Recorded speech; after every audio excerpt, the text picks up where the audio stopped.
জামায়াত আমিরকে কলিজার ভেতর থেকে ভালোবাসা জানিয়েছেন আলোচিত সাংবাদিক ইলিয়াস হোসেন। তার ভেরিফাইড ফেসবুক পেজ থেকে দেয়া এক পোস্টে তিনি বলেন, জামায়াতের আমিরকে কলিজার ভেতর থেকে ভালোবাসা রইল, ঘুম থেকে উঠে মনটাই ভালো হয়ে গেছে।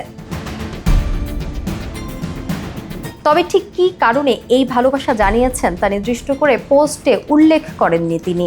তার পোস্টের কমেন্ট বক্সে একটি ভিডিও লিঙ্ক শেয়ার করেন। এ থেকেই ধারণা করা হয় প্রথম আলোকে নিয়ে মন্তব্যের জেরে জামায়াত আমিরের প্রতি এই ভালোবাসা প্রকাশ করেছেন ইলিয়াস হোসেন। সম্প্রতি ডক্টর শফিকুর রহমান তার ফেসবুক আইডিতে করা এক পোস্টে বলেন, প্রথম আলোর ঈদ শুভেচ্ছা কার্টুনের কুকুরের ছবি এ কেমন অদ্ভুত আচরণ। কুকুরের এই কার্টুন অবশ্যই প্রত্যাহার করতে হবে এবং সম্পাদককে জাতির কাছে ক্ষমা চাইতে হবে দাবি করেন তিনি। জামায়াত আমিরের পোস্টের পর নতুন করে আবার ইলিয়াস হোসেনের এমন পোস্ট। প্রথম আলো পত্রিকাটি নিয়ে সোশ্যাল মিডিয়ায় বইছে সমালোচনার ঝড়। দুজনের পোস্টের কমেন্ট সেকশনেও দেখা গেছে তার প্রতিফলন, যেখানে অনেকে জামায়াতের আমিরের সাথে একাত্মতা প্রকাশ করেছেন।